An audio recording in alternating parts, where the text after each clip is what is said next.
Paris Olympic ஆடவர் hockey போட்டியில் great பிரிட்டனை வீழ்த்தி இந்திய அணி அரையிறுதிக்கு தகுதி பெற்றது. காலிறுதிப் போட்டியில் முதல் பாதியில் இந்திய வீரர் ஹர்மன்பிரீத், பிரிட்டன் வீரர் லீ மோர்டன் தலா ஒரு கோல் அடித்த நிலையில் இரு அணிகளும் 1-1 என்ற கணக்கில் சமநிலை பெற்றன. பின்னர் இரண்டாவது பாதியில் இரு அணிகளுக்கும் கோல் எதுவும் கிடைக்காததால் சூட்டட் முறையில் இந்திய அணி 4-2 என்ற கோல் கணக்கில் வெற்றி பெற்றது.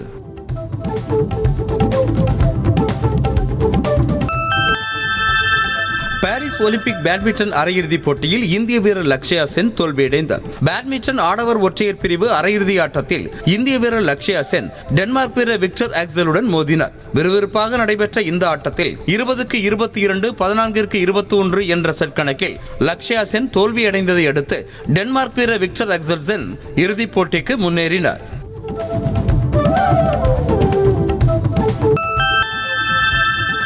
பாரிஸ் ஒலிம்பிக் பெண்கள் குத்துச்சண்டை போட்டியின் 75 கிலோ பிரிவில் இந்திய வீராங்கனை லவ்லினா போர்கோஹென் வெற்றி வாய்ப்பை இழந்து வெளியேறினார். கால் இறுதி சுற்றில் சீன வீராங்கனை லீ குயானுடன் மோதிய அவர் 1-4 என்ற புள்ளி கணக்கில் தோல்வியை தழுவினார்.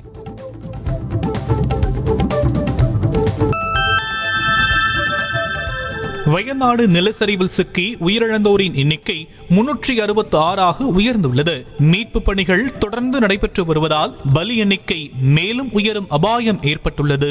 மீட்பு பணிகள் இறுதிக்கட்டத்தை எட்டியுள்ளதால் விரைவில் பணிகள் நிறைவடையும் என கூறப்படுகிறது.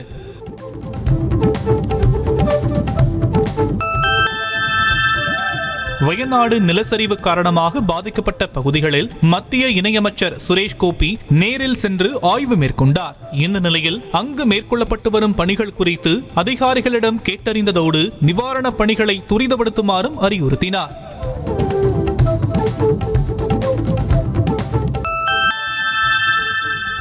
கேரள மாநிலம் வயநாட்டில் ஏற்பட்ட நிலச்சரிவில் சிக்கி உயிரிழந்தோரின் உடல்களை அடையாளம் காண்பதில் தொடர்ந்து சிக்கல் நீடித்து வருகிறது. சடலங்கள் மிகவும் சிதைந்த நிலையில் காணப்படுவதால் யாருடைய உடல் என கண்டுபிடிக்க முடியாமல் உறவினர்கள் மேலும் கவலையடைந்துள்ளனர்.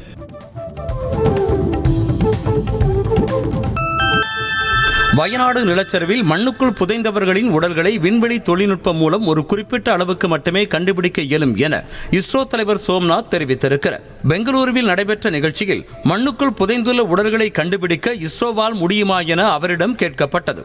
அதற்கு ரேடார் சிக்னல்களை வைத்து ஒரு குறிப்பிட்ட ஆழம் வரை புதைந்துள்ள உடல்களை கண்டுபிடிக்க வாய்ப்புள்ளது என அவர் கூறினார்.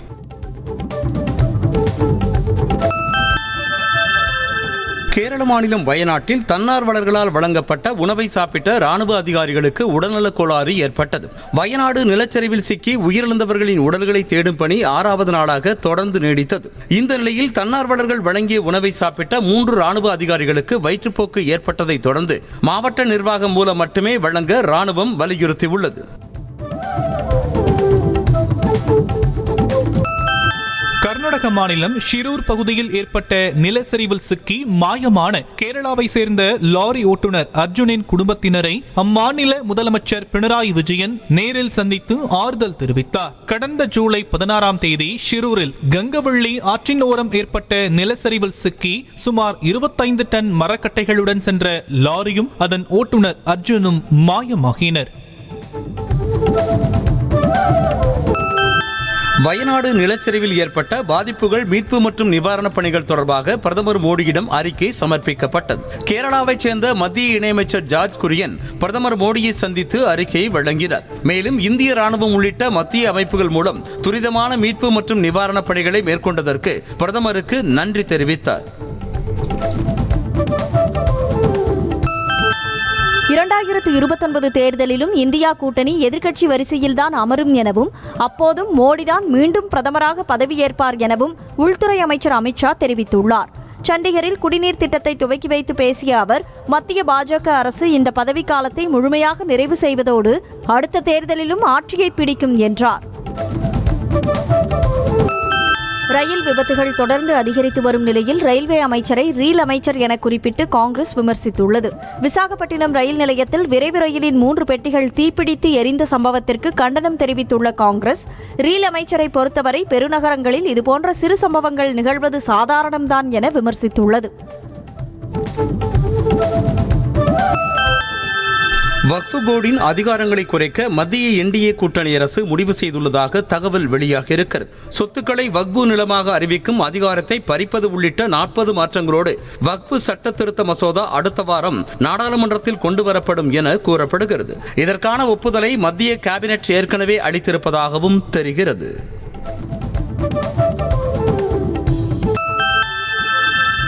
மத்திய பிரதேசத்தின் சாகர் மாவட்டத்தில் உள்ள கோயில் சுவர் இடிந்து விழுந்ததில் 9 குழந்தைகள் உயிரிழந்த சம்பவம் சோகத்தை ஏற்படுத்தியுள்ளது.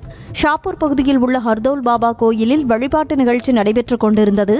இதில் திரளானோர் பங்கேற்ற நிலையில் கோயிலின் அருகே இருந்த வீட்டின் சுற்றுச்சுவர் திடீரென இடிந்து விழுந்தது.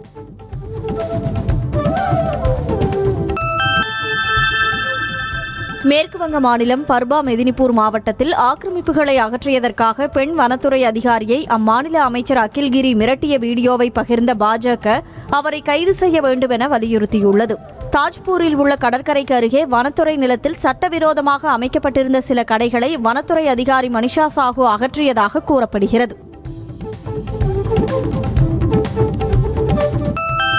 முதலமைச்சர் மு க ஸ்டாலின் அரசு பள்ளி தனியார் பள்ளி என பிரித்து பார்ப்பது கிடையாது என அமைச்சர் உதயநிதி ஸ்டாலின் தெரிவித்திருக்கிறார். சென்னை நேரு உள்விளையாட்டு அரங்கில் விளையாட்டுப் போட்டிகளில் வெற்றி பெற்ற மாணவர்களுக்கு நடைபெற்ற பாராட்டு விழாவில் பேசிய அவர், பள்ளிகளில் விளையாட்டு வகுப்பை கடன் வாங்கி ஆசிரியர்கள் வகுப்பு நடத்த வேண்டாம் என மீண்டும் வேண்டுகோள் வைப்பதாக கூறினார்.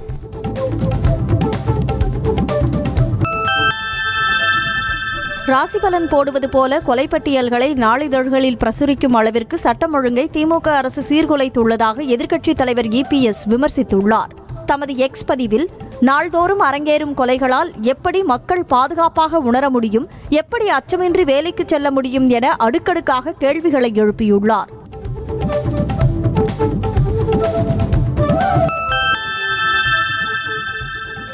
தமிழ்நாட்டில் 17 IPS அதிகாரிகள் பணியிட மாற்றம் செய்யப்பட்டுள்ளனர். நெல்லை மாநகர காவல் ஆணையர் மூர்த்தி பணியிட மாற்றம் செய்யப்பட்டு புதிய ஆணையராக ரூபேஷ்குமார் மீனா நியமிக்கப்பட்டிருக்கிறார். மேற்கு மண்டல ஐஜியாக செந்தில்குமாரும், சமூக நீதி மற்றும் மனித உரிமைகள் துறை ஐஜியாக மகேந்திரகுமார் ரத்தோடும், மத்திய குற்றப்பிரிவு கூடுதல் ஆணையராக ராதிகாவும் நியமிக்கப்பட்டுள்ளனர்.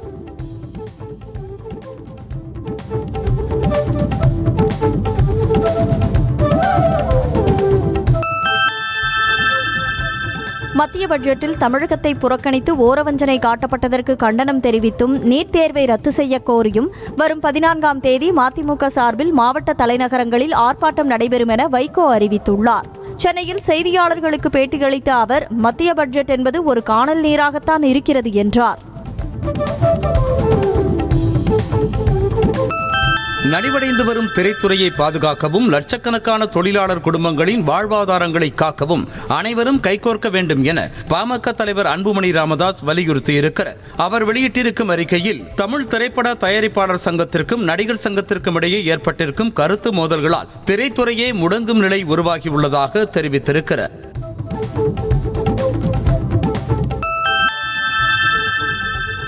மின்கட்டண உயர்வை கண்டித்து சென்னை வள்ளுவர் கோட்டத்தில் நடைபெற்ற ஆர்ப்பாட்டத்தில் நாம் தமிழர் கட்சியின் ஒருங்கிணைப்பாளர் சீமான் கெட்ட வார்த்தைகளை கொண்டு விமர்சனங்களை முன்வைத்தார். மேடையில் பேசிய சீமான், தன் பக்கம் ஏராளமான இளைஞர்கள், இளம் பெண்கள் திரும்புவதை தடுக்கவே புதுமை பெண் தவ புதல்வன் திட்டத்தை தமிழ்நாடு அரசு செயல்படுத்துகிறது என குற்றம் சாட்டினார்.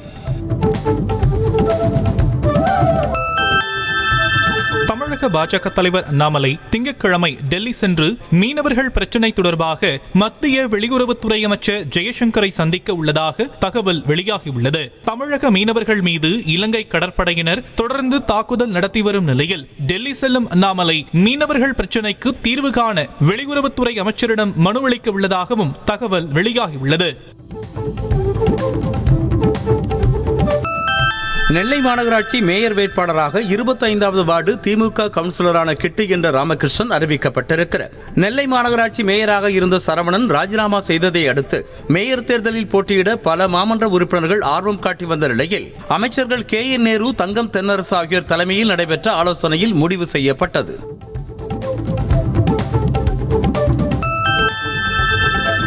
தமிழ்நாட்டில் 8 இடங்களில் 100 டிகிரி ஃபாரன்ஹீட்டை தாண்டி வெப்பம் பதிவானதாக சென்னை வானிலை ஆய்வு மையம் தெரிவித்துள்ளது. அதிகபட்சமாக தஞ்சாவூரில் 102.2 டிகிரி ஃபாரன்ஹீட் வெப்பமும், மதுரை நகரம் மற்றும் பாளையங்கோட்டையில் தலா 101.84 டிகிரி ஃபாரன்ஹீட் வெப்பமும், வேலூரில் 101.66 டிகிரி ஃபாரன்ஹீட் வெப்பமும் பதிவானதாக தெரிவிக்கப்பட்டுள்ளது.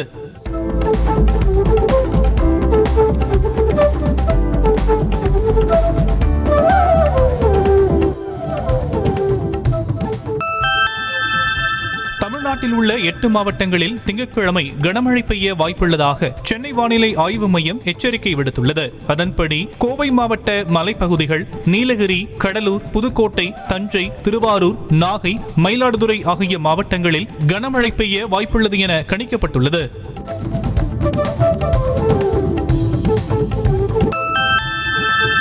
சென்னையின் பல்வேறு பகுதிகளில் மாலை நேரத்தில் பெய்த சாரல் மழையால் இதமான சூழல் நிலவியது. குறிப்பாக சென்னை சென்ட்ரல், அண்ணா சாலை, எழும்பூர், கோடம்பாக்கம், கோயம்பேடு உள்ளிட்ட பகுதிகளில் மழை பெய்தது. இதனால் இருசக்கர வாகனத்தில் சென்ற வாகன ஓட்டிகள் மழையில் நனைந்தபடியே சென்றனர். சென்னை புறநகர பகுதிகளிலும் சாரல் மழை பெய்தது.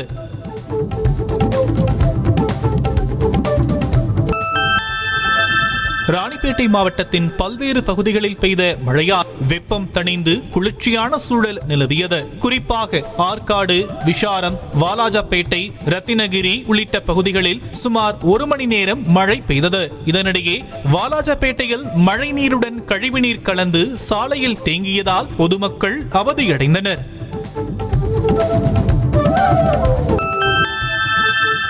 திண்டுக்கல் மாவட்டம் கொடைக்கானல் மற்றும் அதன் சுற்றுவட்டார பகுதிகளில் பரவலாக மழை பெய்தது. குறிப்பாக ஏரி சாலை, அப்சர்வேட்டரி, பேருந்து நிலையம், அண்ணா சாலை, மூஞ்சிக்கல் உள்ளிட்ட பகுதிகளில் பெய்த சாரல் மழையால் சுற்றுலா பயணிகள் மற்றும் பொதுமக்கள் அவதியடைந்தனர்.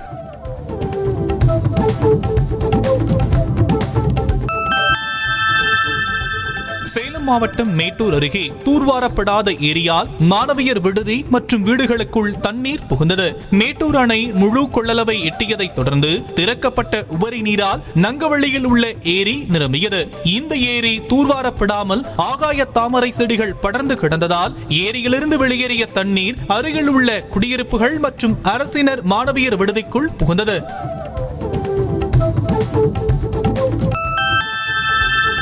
கனமழையின் காரணமாக நீலகிரி மாவட்டம் கூடலூர் அருகே கோக்கால் கிராமத்தில் வீடுகளில் விரிசல்கள் ஏற்பட்டதை அடுத்து அங்கு நிலச்சரிவு அபாயம் உள்ளதாக கூறி முன்னெச்சரிக்கை நடவடிக்கையாக பொதுமக்கள் நடமாட மாவட்ட நிர்வாகம் தடை விதித்துள்ளது. கடந்த மாதம் தொடர் கனமழை பெய்ததால் கோக்கால் பகுதியில் உள்ள குடியிருப்புகளில் விரிசல்கள் ஏற்பட்டு 15க்கும் மேற்பட்ட வீடுகள் இடிந்து விழுந்தன.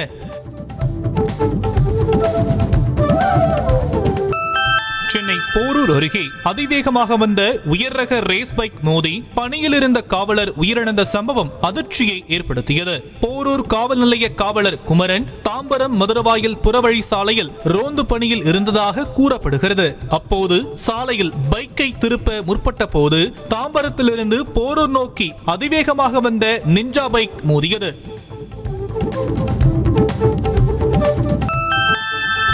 சென்னை அடுத்த ஆலந்தூர் சட்டமன்ற தொகுதிக்கு உட்பட்ட பகுதியில் நடைபெற்ற மக்கள் குறைகேட்பு கூட்டத்தில் பெண் ஒருவர் தங்கள் பகுதியில் 24 மணி நேரமும் சட்டவிரோதமாக மது விற்கப்படுவதாக அமைச்சர் தாமோ அன்பரசனிடம் புகார் அளித்த நிலையில் உடனடியாக நடவடிக்கை எடுக்க உத்தரவிட்டார். பின்னர் பொதுமக்கள் வழங்கிய மனுக்களை பெற்றுக்கொண்ட அமைச்சர் அதிகாரிகளிடம் கொடுத்து உரிய நடவடிக்கை எடுக்குமாறு தெரிவித்தார்.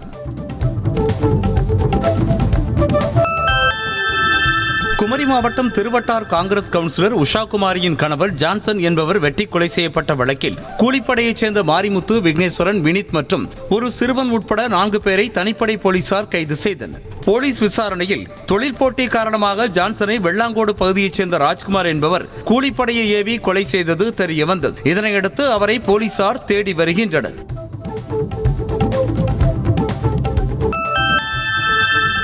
எல்லை தாண்டி மீன் பிடித்ததாக கூறி இலங்கை கடற்படையினரால் கைது செய்யப்பட்டுள்ள புதுக்கோட்டை மீனவர்கள் 4 பேரை விடுவிக்க நடவடிக்கை எடுக்க வேண்டும் என மீனவர்கள் சங்கத்தினர் கோரிக்கை விடுத்தனர். நெடுந்தீவு பகுதியில் மீனவர்களின் விசைப்படகு பழுதாகி நின்றபோது எல்லை தாண்டி மீன் பிடித்ததாக கூறி ஜெகதாப்பட்டினத்தைச் சேர்ந்த சரண், பாலா, கணேசன் மற்றும் பரமசிவம் ஆகிய 4 மீனவர்களை இலங்கை கடற்படையினர் பிடித்து சென்றனர்.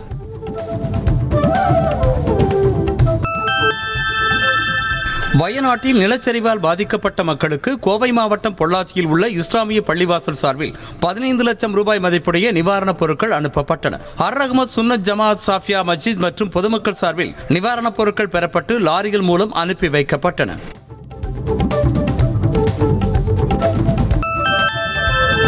சென்னை மண்ணடியில் பைக்கில் சென்று கொண்டிருந்த செல்போன் கடை உரிமையாளரை வழிமறித்து அவரை தாக்கிவிட்டு 50 லட்சம் ரூபாய் பணத்தை மர்ம நபர்கள் கொள்ளையடித்து சென்றதாக புகார் அளிக்கப்பட்டுள்ளது. ஏழுக்கிணறு பகுதியைச் சேர்ந்த நவாஸ்கான் என்பவர் மண்ணடியில் உள்ள பஜாரில் செல்போன் கடை வைத்து நடத்தி வரும் நிலையில் அவரிடமிருந்து பணத்தை கொள்ளையடித்து சென்ற மர்ம நபர்களை காவலர்கள் தேடி வருகின்றனர்.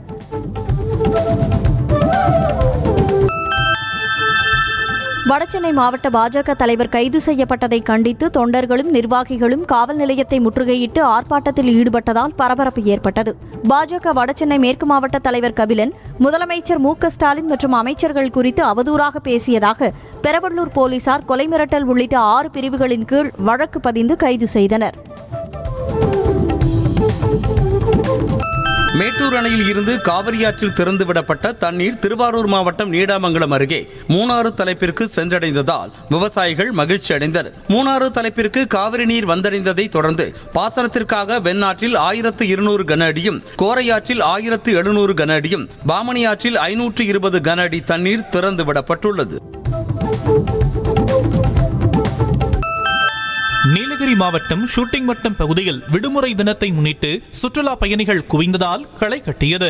கனமழையால் கடந்த சில நாட்களாக வெறிச்சோடி காணப்பட்ட நிலையில் தற்போது இதமான பனிமூட்டத்துக்கு இடையே சுற்றுலா பயணிகள் தங்கள் குடும்பத்தினருடன் புகைப்படம் எடுத்து ரசித்தனர்.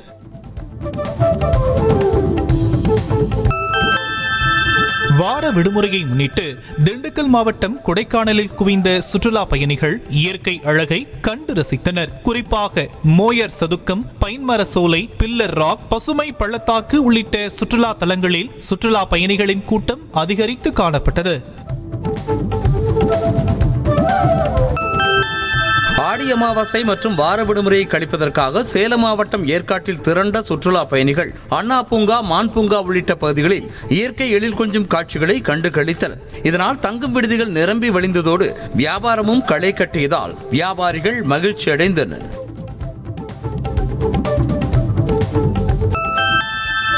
குமரியின் குற்றாலம் என்று அழைக்கப்படும் திருப்பரப்பு அருவியில் ஆடி அமாவாசை மற்றும் ஞாயிறு வார விடுமுறையை முன்னிட்டு சுற்றுலா பயணிகளின் கூட்டம் அலைமோதியது. அருவியில் சீராக கொட்டும் நீரில் நீண்ட நேரம் நீராடி மகிழ்ந்த சுற்றுலா பயணிகள் பின்னர் நீச்சல் குளத்தில் நீந்தியும் குழந்தைகளுடன் விளையாடியும் மகிழ்ந்தனர்.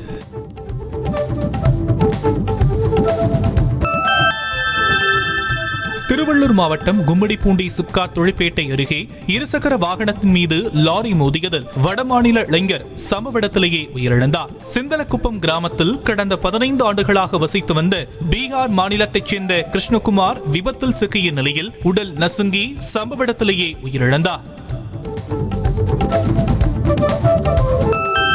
சென்னை காசிமேடு மீன்பிடி துறைமுகத்தில் கொட்டப்பட்டிருந்த ஓரா மீன்களை ஏராளமான மக்கள் இலவசமாக அள்ளி சென்றனர். ஆடி அமாவாசை என்பதால் போதிய விலை கிடைக்காத நிலை ஏற்பட்டதால் கடலில் பிடிபட்ட சுமார் 2 டன்னுக்கு மேல் உள்ள ஓரா மீன்களை துறைமுகத்திற்கு கொண்டு வந்து மீனவர்கள் கொட்டிவிட்டு சென்றனர். கிருஷ்ணகிரி மாவட்டம் மார்கண்டேயன் ஆற்றில் ஒற்றை யானை முகாமிட்டிருப்பதால் 10க்கும் மேற்பட்ட கிராமங்களுக்கு வனத்துறை எச்சரிக்கை விடுத்துள்ளது. மேலுமலை வனப்பகுதியில் இருந்து ராகிமானாப்பள்ளி கிராமத்திற்குள் புகுந்த ஒற்றை யானை மார்கண்டேயன் ஆற்றில் சுற்றித் திரிந்து வருகிறது. வனத்துறையினர் யானையை வனப்பகுதிக்குள் விரட்டும் முயற்சியில் ஈடுபட்டுள்ளனர். கடலூர் மாவட்டம் பன்ருட்டி அருகே ஆட்டோ மீது கார் மோதிய விபத்தில் 2 உயிரிழந்த நிலையில் 5 பேர் படுகாயங்களோடு மருத்துவமனையில் அனுமதிக்கப்பட்டுள்ளனர். சென்னை மயிலாப்பூரைச் சேர்ந்த கௌரி என்ற பெண் உட்பட 6 பேர் பன்ருட்டியில் இருந்து சேத்தியாத்தோப்பில் உள்ள கோவிலுக்கு ஆட்டோவில் சென்று வீடு திரும்பிய போது பின்னால் வந்த காரின் டயர் வெடித்து கட்டுப்பாட்டை இழந்து மோதி விபத்துக்குள்ளானது. தென்காசி மாவட்டம் மேக்கரை பகுதியில் சிறுத்தை ஒன்று சாவகாசமாக இளைப்பாறும் வீடியோ வெளியாகி பொதுமக்களை பீதியடைய செய்திருக்கிறது. சிறுத்தையை பார்த்து அதிர்ச்சியில் உறைந்த இளைஞர்கள் சிலர் அதனை வீடியோவாக எடுத்து வெளியிட்டுள்ளனர். மேக்கரை பகுதியில் முகாமிட்டு சிறுத்தையை வனப்பகுதிக்குள் விரட்டும் பணியில் வனத்துறையினர் தீவிரமாக ஈடுபட்டுள்ளனர். திருப்பத்தூர் திருப்பத்தூர் மாவட்டம் ஜோலார்பேட்டை அடுத்த ஜெய்பீம் நகர் பகுதியில் 3 கோவில்களின் பூட்டை உடைத்து பூஜை பொருட்கள் அலங்கார நகைகளை திருடி சென்ற மர்ம நபர்களை போலீசார் தேடி வருகின்றனர். ஜெய்பீம் நகர் பகுதியில் முத்துமாரியம்மன், படவேட்டம்மன், தேசத்து மாரியம்மன் ஆகிய கோவில்களில் இந்த கொள்ளை சம்பவங்கள் அரங்கேறியிருக்கின்றன.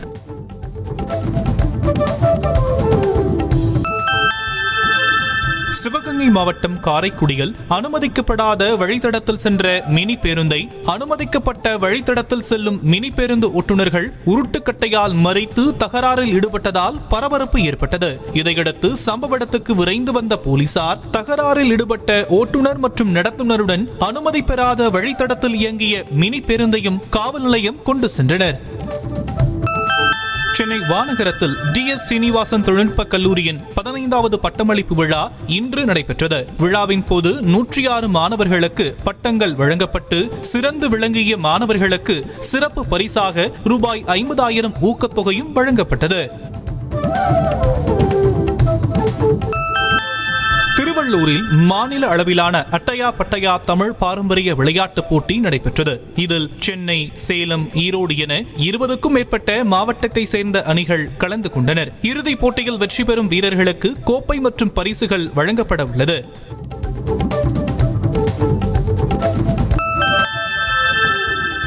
திருச்சி மாவட்டம் பெட்டவாய்த்தலை அருகே லாரி ஓட்டுநர் மற்றும் கணக்காளரை காரில் பின்தொடர்ந்து வந்த மர்ம கும்பல் கத்தியை காட்டி 40 லட்சம் ரூபாய்க்கு மேல் கொள்ளையடித்துச் சென்ற சம்பவம் அதிர்ச்சியை ஏற்படுத்தியுள்ளது.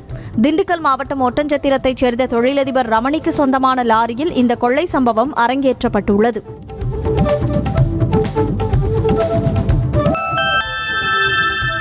தருமபுரி மாவட்டம் காவிரி கரையோரங்களில் உள்ள விவசாய நிலங்களுக்குள் தண்ணீர் புகுந்து பயிர்கள் சேதமடைந்திருப்பதால் அரசு நிவாரணம் வழங்க வேண்டும் என விவசாயிகள் கோரிக்கை விடுத்துள்ளனர். மேட்டூர் அணையில் இருந்து தண்ணீர் திறந்துவிடப்படுவதால் தருமபுரி மாவட்டத்தில் உள்ள ஏமனூர், ஒட்டனூர், நாகமரை, பூச்சூர், சித்திரைப்பட்டி, ஏர்கோல்பட்டி உள்ளிட்ட பகுதிகளில் சுமார் 2000 ஏக்கரில் பயிரிடப்பட்டுள்ள பயிர்கள் தண்ணீரில் மூழ்கியுள்ளன.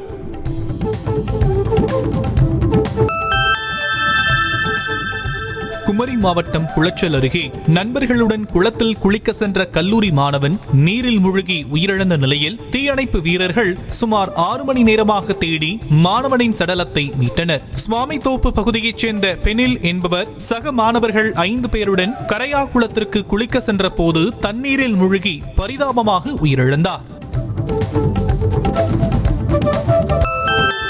கிருஷ்ணகிரி மாவட்டம் ஊத்தங்கரை அருகே விடுமுறை தினத்தில் மீன்பிடிக்கச் சென்ற 4ஆம் வகுப்பு மாணவன் உயிரிழந்த சம்பவம் பரபரப்பை ஏற்படுத்தியது. ஓட்டம்பட்டி பகுதியைச் சேர்ந்த தங்கவேலு என்பவரின் மகன் சபரிதரன் நண்பர்களுடன் மேம்பாலம் கட்டுவதற்காக தோண்டப்பட்ட குழியில் தேங்கியுள்ள தண்ணீரில் மீன்பிடிக்க சென்ற போது தவறி விழுந்து உயிரிழந்ததாக கூறப்படுகிறது. சென்னையில் விருகம்பாக்கத்தில் நடைபெற்ற பழங்கால நாணய கண்காட்சியினை சிறுவர்கள் முதல் ஏராளமானோர் பார்வையிட்டனர். இதில் பழங்கால நாணயங்கள் மட்டுமின்றி வெளிநாட்டு கரன்சிகள் காட்சிக்கு வைக்கப்பட்டிருந்த நிலையில் பழங்கால நாணயங்கள் பள்ளி மாணவர்களை வெகுவாக கவர்ந்தன.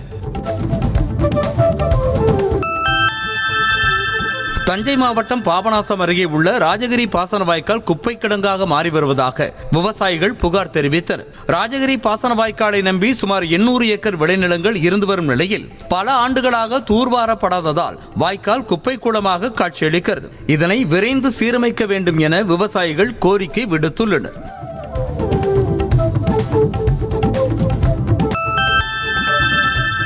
திருச்சி சமயபுரம் மாரியம்மன் கோவிலில் ஆடி அமாவாசையை ஒட்டி பக்தர்கள் கூட்டம் அலைமோதிய நிலையில் உள்ளூர் வாசிகள் சிலர் 1000 ரூபாய் வசூலித்துக் கொண்டு விரைவான தரிசனத்துக்கு ஏற்பாடு செய்ததாக புகார் எழுந்துள்ளது. கோயில் ஊழியர்களுடன் தொடர்பு வைத்துக் கொண்டு வசூல் வேட்டையில் ஈடுபடும் சிலர் வசூலிக்கும் பணத்தில் அவர்களுக்கும் பங்கு கொடுப்பதாக குற்றஞ்சாட்டப்பட்டுள்ளது.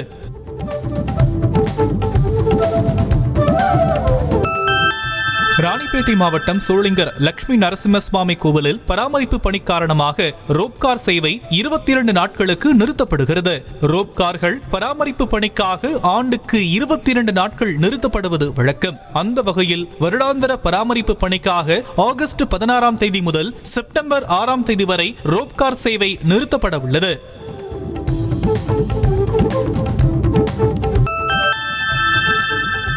மகாராஷ்டிராவின் புனே மாவட்டத்தில் பரவலாக கனமழை பெய்ததால் பொதுமக்களின் இயல்பு வாழ்க்கை பாதிக்கப்பட்டது. முன்னதாக புனே, பால்கர், சத்தாரா மாவட்டங்களுக்கு இந்திய வானிலை ஆய்வு மையம் ரெட் அலர்ட் விடுத்திருந்தது குறிப்பிடத்தக்கது.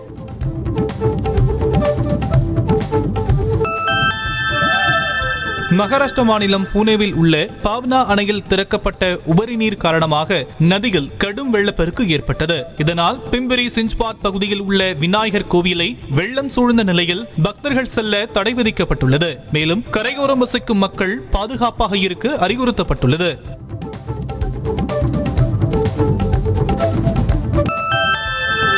மும்பைக்கு குடிநீர் வழங்கும் முக்கிய நீர்த்தேக்கமான இந்து ஹிருதய சாம்ராட் பாலா சாஹேப் தாக்கரே மிடில் வைத்தரனா நீர்த்தேக்கம் கனமழையால் முழு கொள்ளளவை எட்டி நிரம்பி வழிகிறது. இதையடுத்து நீர்த்தேக்கத்தின் பாதுகாப்பு கருதி வினாடிக்கு 706.30 கன அடி வீதம் உபரி நீர் திறந்துவிடப்பட்டுள்ளது.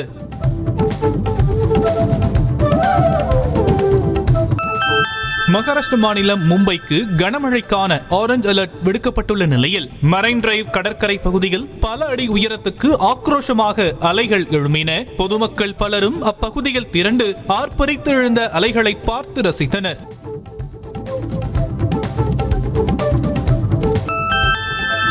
ஹிமாச்சல பிரதேசத்தில் மேகவெடிப்பு காரணமாக பெய்த கனமழையால் லாகால் ஸ்பிட்டி பகுதியில் 2 பாலங்கள் வெள்ளத்தில் அடித்து செல்லப்பட்டன. மணாலி லடாக் நெடுஞ்சாலையில் அமைந்திருந்த கோஃப்தா பாலம் இருந்த சுவடே தெரியாத அளவிற்கு வெள்ளத்தில் அடித்து செல்லப்பட்டது. மேலும் பாறைகள், கற்கள் சரிந்து விழுந்ததில் சாலையும் துண்டிக்கப்பட்டுள்ளது.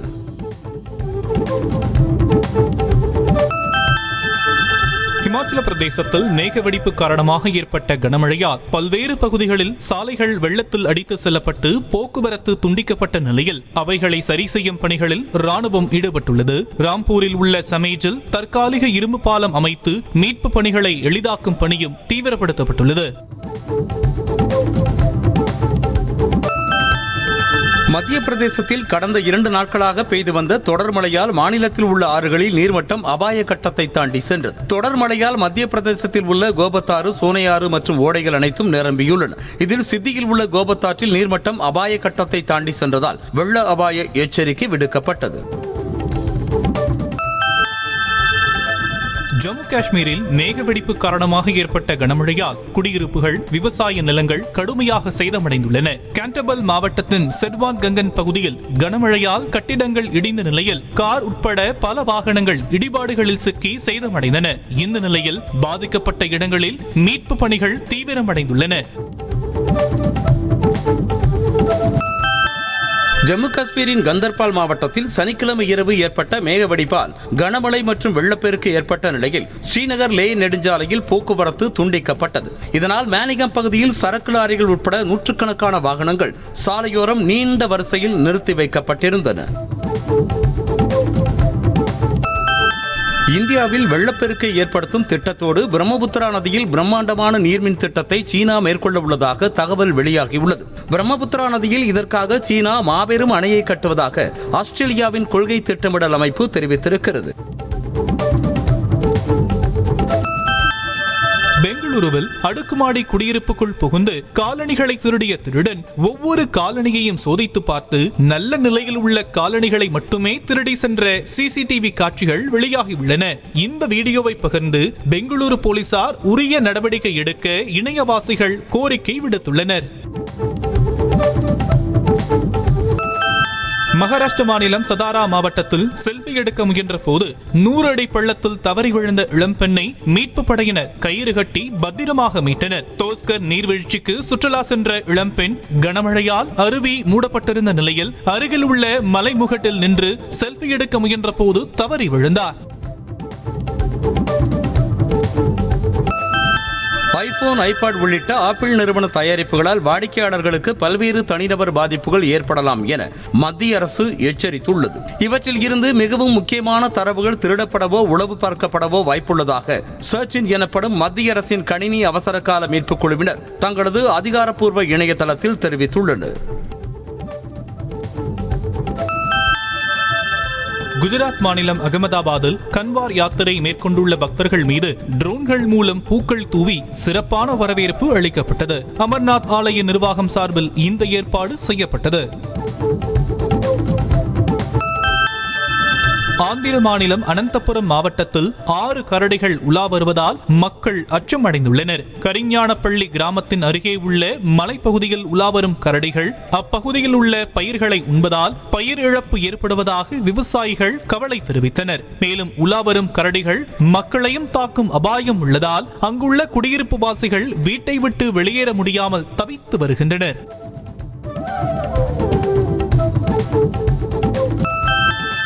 ஆந்திர மாநிலம் மேற்கு கோதாவரி மாவட்டத்தில் 47 லட்சம் ரூபாய் மதிப்புடைய கள்ள நோட்டுகளை போலீசார் பறிமுதல் செய்தனர். கட்டுக்கட்டாக இருந்த 500 ரூபாய் கள்ள நோட்டுகளை மாற்ற முயன்ற போது 3 பேரும் போலீசாரிடம் சிக்கியதாக கூறப்படுகிறது. மேலும் கள்ள நோட்டுகளை எங்கிருந்து அச்சடித்து எடுத்து வந்தனர் என்பது குறித்து போலீசார் தொடர்ந்து விசாரணை மேற்கொண்டு வருகின்றனர். இயக்குனர் ஷங்கர், நடிகர் கமல்ஹாசன் கூட்டணியில் உருவான இந்தியன் 2 திரைப்படம் வரும் 9ஆம் தேதி நெட்ஃபிளிக்ஸ் OTT தளத்தில் தமிழ், தெலுங்கு, மலையாளம் மற்றும் கன்னட மொழிகளில் வெளியாகிறது. கடந்த ஜூலை 12ஆம் தேதி உலகம் முழுவதும் திரையரங்குகளில் வெளியான இந்த படம் கலவையான விமர்சனங்களை பெற்றது.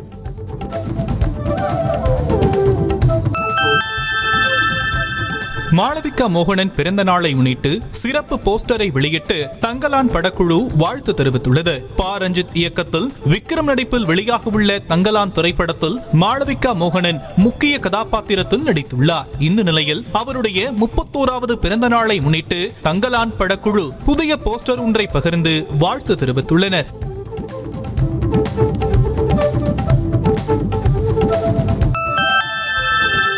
வயநாடு நிலச்சரிவில் பாதிக்கப்பட்ட மக்களுக்கு உதவும் வகையில் நடிகர் சிரஞ்சீவி மற்றும் அவரது மகன் ராம்சரண் ஆகியோர் கேரள முதலமைச்சரின் பொது நிவாரண நிதிக்கு 1 கோடி ரூபாய் நிதியுதவி வழங்கியுள்ளனர். முன்னதாக நடிகர்கள் மோகன்லால், மம்முட்டி, விக்ரம், சூர்யா, கார்த்தி, ஃபகத் ஃபாசில், அல்லு அர்ஜுன், GV பிரகாஷ் உள்ளிட்டோரும் நிதியுதவி வழங்கினர்.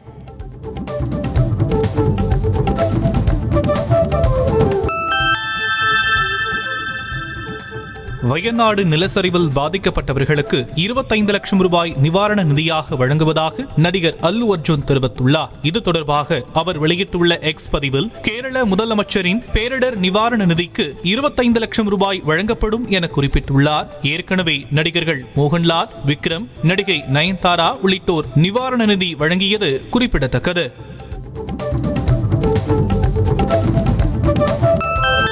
சதுரகிரியில் 12 மணிக்கு மேல் மலையேற வனத்துறையினர் அனுமதி மறுத்ததால் ஆடி அமாவாசை முன்னிட்டு வந்த பக்தர்கள் ஏமாற்றமடைந்தனர். பக்தர்களின் வருகை அதிகரித்து தானிப்பாறை வனத்துறை நுழைவு வாயில் தொடங்கி மலைப்பாதை முழுவதும் கூட்ட நெரிசல் அதிகரித்தது. இதனால் 12 மணி முதல் மலையேற அனுமதி மறுக்கப்பட்டதால் நுழைவு வாயில் முன்பாக பக்தர்கள் சூடமேற்றி வெளிப்பட்டு சென்றனர்.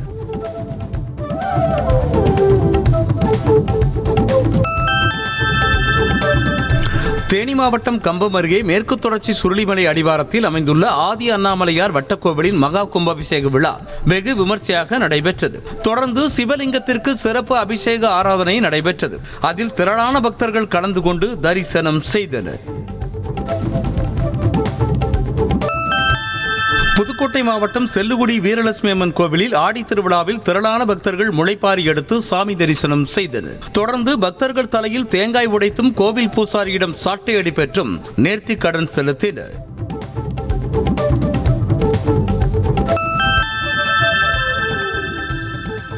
கடலூர் மாவட்டம் புவனகிரி அருகே சேத்தியாத்தோப்பு குறுக்கு ரோடு விநாயகபுரம் கருப்பசாமி கோவிலில் பக்தர்கள் எடுத்துச் சென்ற 5001 பால்குட ஊர்வலத்தின் கழுகு பார்வை காட்சி வெளியாகியுள்ளது.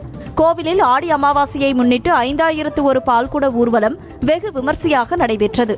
இதில் ஆண்கள் பச்சை நிற வேட்டி அணிந்தும், பெண்கள் மஞ்சள் நிற புடவை அணிந்தும் சுமார் 2 கிலோமீட்டர் தூரம் ஊர்வலமாக பால்குடம் எடுத்து வந்தனர்.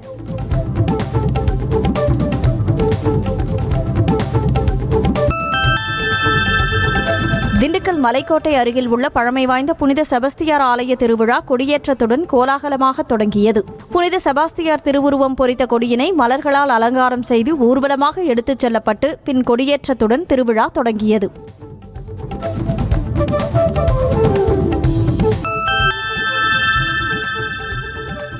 டாடா மோட்டார்ஸ் நிறுவனத்தின் பஞ்ச் வேரியன்ட் கார் 4 லட்சம் யூனிட் விற்பனையை கடந்து புதிய மைல்கல்லை எட்டியுள்ளதாக அந்த நிறுவனம் தெரிவித்துள்ளது. இந்தியாவில் டாடா பஞ்ச் EV கார் வாங்கிய வாடிக்கையாளர்களில் 21% பேர் முதல் முறை கார் உரிமையாளர்கள் என்பது குறிப்பிடத்தக்கது.